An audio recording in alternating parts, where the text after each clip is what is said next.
Well, here we are.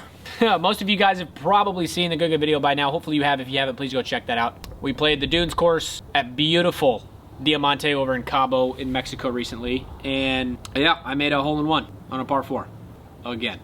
I don't know, I'm making this video because I made one on the last one as well on my first par 4. Yeah, I guess I'm kind of making another one, but just kind of describing some of my emotions that I have with this. I haven't really I feel like had enough time to process it because, you know, the video just dropped right now, so it's like, it's just a whole bunch of craziness going on right now, but yeah, it's been absolutely insane. I still don't really understand how to put it into words quite yet. It's been really unbelievable. I'll post a clip for you guys so you guys can see it and I'll kind of talk you through it, but as we're setting up, it's just a normal day, right? And actually, originally, we were supposed to film, a completely different video, one that I was actually looking forward to. It's supposed to be like a best ball, worst ball kind of situation, like we switch every hole. So one hole we do like a best ball, and then the next hole we do a worst ball, and then the next hole we do a best ball. So it was gonna be actually a really, really fun video idea, and I'm upset in the moment that we didn't do it. I'm actually a little bit upset starting this day, and eventually like, all right, we're just gonna do a 3v3 because there's some people behind us, and you know, obviously you guys know pace to play with us. There's 6 people, you know, sometimes 8 people playing. So we got to try and do some different videos in the moment so that we can kind of stay up on pace with the golfers in front of us and not slow down the people behind us. So we did the 3v3 instead.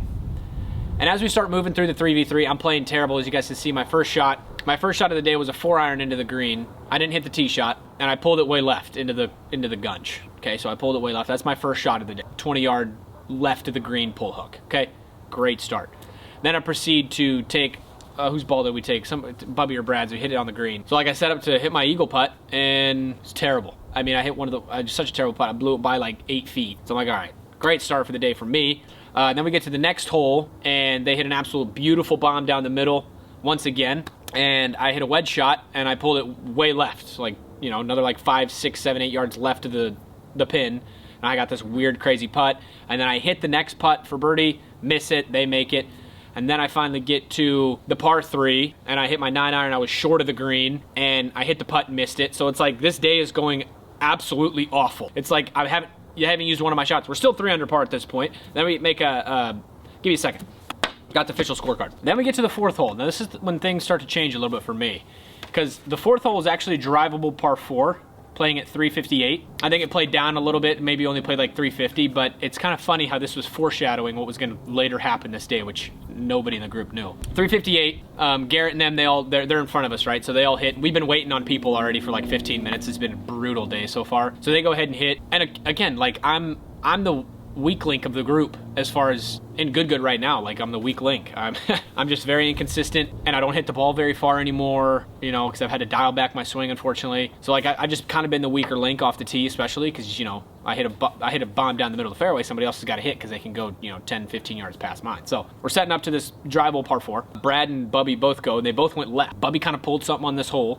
He's been working with something right now, so let's get some prayers up for Bubby. He's been kind of hurting a little bit, but they both pull left, and so I'm stepping up. I'm like, I mean, there's no chance I'm gonna hit this to the green probably, but I'm gonna go at the pin because it's like a 280-yard carry or whatever to get there, and I'll give us a great shot in. So I just hit just an absolute dead rocket rope, okay? Right at the pin. They were still on the green, Garrett, Steven, and Luke, and so I hit it, and I was like, there's no chance I'm getting it there, and guess what? The ball hits like directly behind them, and it rolls right past them and directly past the hole. My ball rolled directly past the hole. I went up to the green. I was like, oh, guys, I'm so sorry. I didn't mean to hit into you. Like, I'm sorry if I almost just hit somebody in the head or whatever. And they're like, no, you're fine. It literally rolled right past the pin. Just nonchalantly, 358 yards.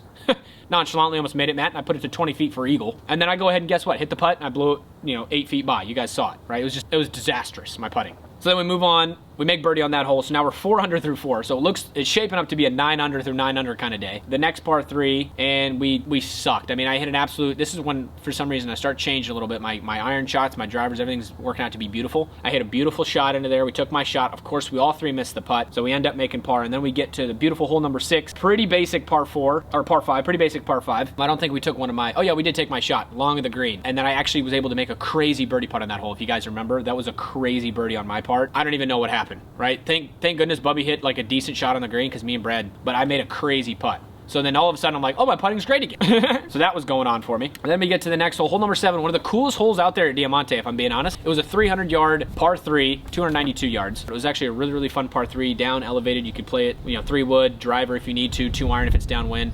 I pull it way left. This is the interesting part. I hadn't lost a ball all day. Nah, psych, I did. I'm gonna say that. The ball that I used, I hit it left with my 3-wood as you saw in the rocks or whatever. And so I'm like, ugh, this ball's all busted up. So then I went and grabbed this ball right here. This little Callaway True Viz with the long black line. Because I was like, I'm not gonna use that ball because it's like all beat up and busted. We end up making par on that hole. They, I believe they birdied that hole. Steven, I think, birdied. So they're 1 up right now. And then of course we get to hole number 8. And you look at it from eyesight view, I can see it perfectly in my head right now. A gorgeous hole, absolute beautiful hole. And it can kind of test you as a player, if I'm being honest, because 360, you're not necessarily thinking, all right, I'm going to go for this. It's obviously more of an elevated tee box, so instead of 360 yards to the pin, but it's playing down like 343, I think is what we saw, 353. So it's playing down at least 10 yards, 15 yards. So now you're thinking, okay, it's also downwind. It was downwind a little bit, probably 5 yards downwind, maybe a little bit more, 6. And so we're thinking, okay, well now we got some big hitters in the group. Let's all try to go for it. Steven hits a great drive, just goes a little left. Garrett and Luke all hit. Luke hit a great drive. Then they eventually end up taking his right next to the green. And then all of a sudden, it's my turn to hit. I think Brad hit a decent drive, but I know I went second. And so I'm stepping up and I'm thinking, okay, I'm the way that I hit my drive earlier that day, I hit it to the green on a 358. And so I'm thinking, okay, there might be a chance that I can go for this. It is downwind, elevated tee box. I feel confident with my driver. I've only hit it once, but I hit center of the face. So I'm like, just replicate that swing, Matt. Just replicate that swing. And so I'm like, I obviously know I got to aim more to the left side of the fairway and the left side of the green, because right side's dead with the bunker and that trash and that gunch on the right. So I'm like, just left side, Matt. Just think a little tight draw, if anything, or just try and play cut off that thing. Just aim at left. So I aimed over to the left and absolutely pured. I mean, I just hit right in the dead center of the club face, and it started heading to the left. It's looking good. I'm like looking at it. I'm like, dude, this might actually have a chance to get on the green. 360, Matt Scharff, weak link. Okay, little sausage patty. So it's like heading, and then it hits some concrete patch. Beats me what it hit. Okay, and then it gets a beautiful kick to the right. You guys saw, like it hits, goes on the green, and it starts rolling towards the pin.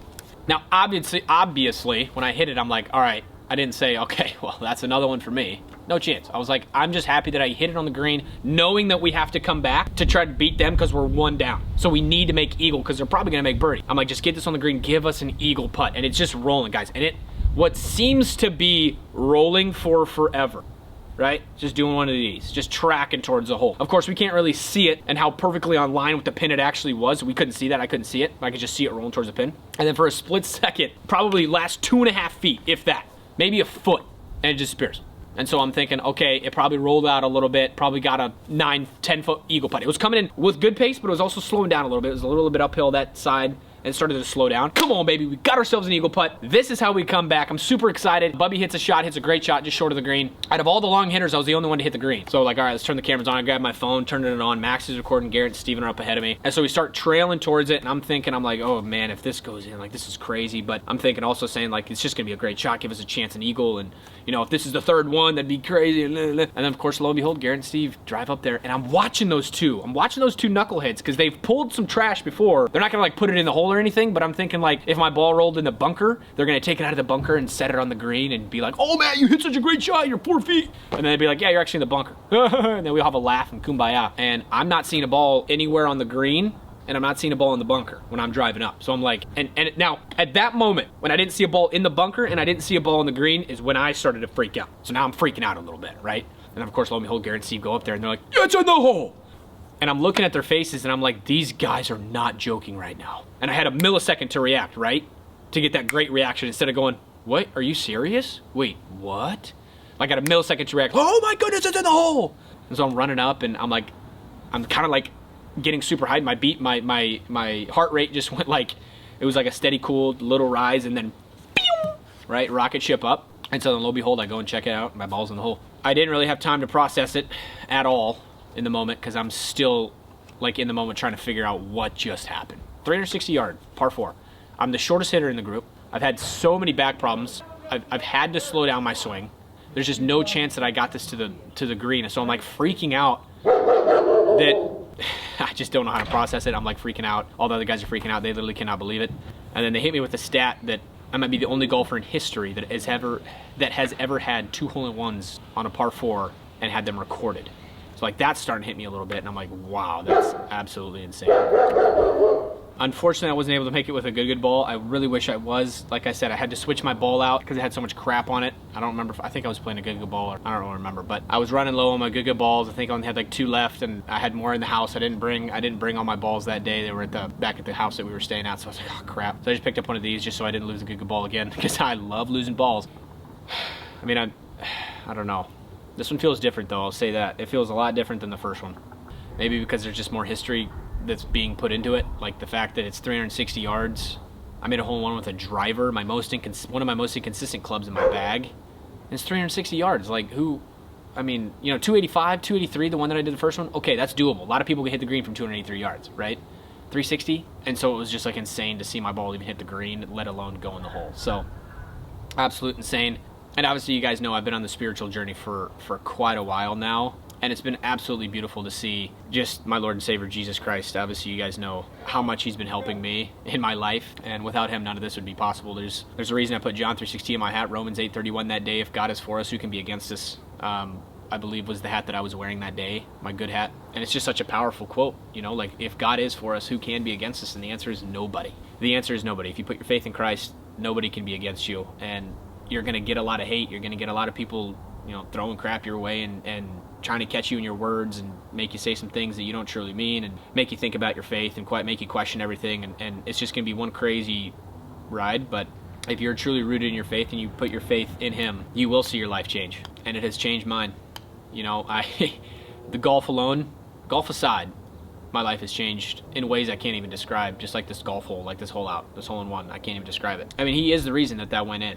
Like, think about how stale it was for me. You know, I wasn't really doing anything too crazy. 360 yards, honestly, at the time, seems impossible. It really seems impossible for me to hit the green at 360 yards. Hitting the center of the club face. Everything had to be absolutely timed perfectly. Everything in my body had to be so perfect in that moment. Looking at it right now, in this very moment, this exact moment, I haven't thought about this yet.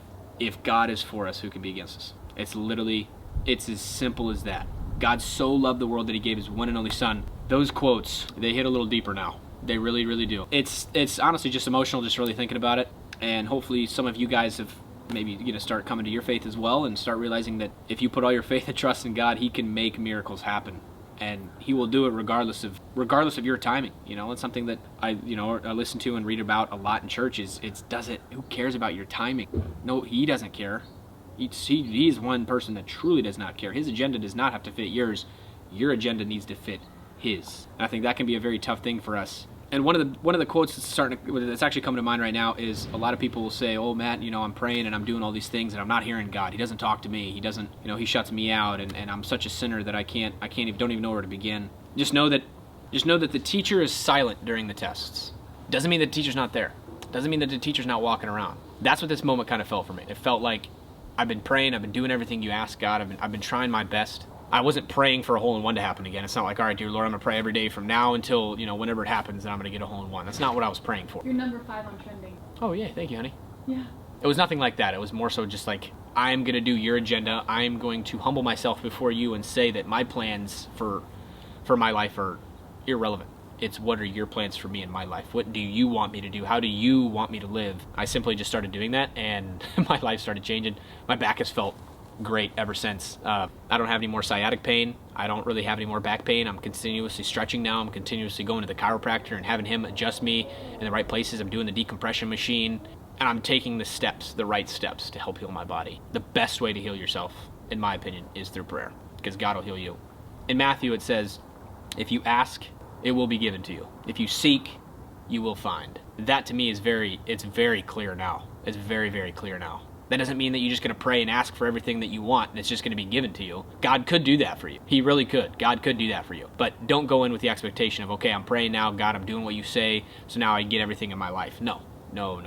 That's not how that works. Pray what's really on your heart. Talk about what's really on your heart, the things that you want to know. All right, anyway, sorry, I'm getting into it. Love you guys so much. Thank you. Make sure you guys go check out goodgoodgolf.com. There's a 25% off right now with Good Good Golf. Also, the Tracer Polo, I believe, is 36% off. Obviously, 360-yard par 4, 36% off. 316, 360 yards. Romans 8:31, 360 yards. Kind of just now thinking about that now, and that sounds really crazy. It really is, because you guys and you fans and all you people that watch Good Good somehow, I don't know how you do it, but you guys are so amazing, so beautiful. So beautiful. Yep, that's my only adjective I know. Phenomenal. Extraordinary. Anyway. Love you guys. Thank you. Check out Google Golf. Check out, try and get me to 300,000 subscribers are on the way. And that's going to probably wrap it up. I love you guys so much. Peace.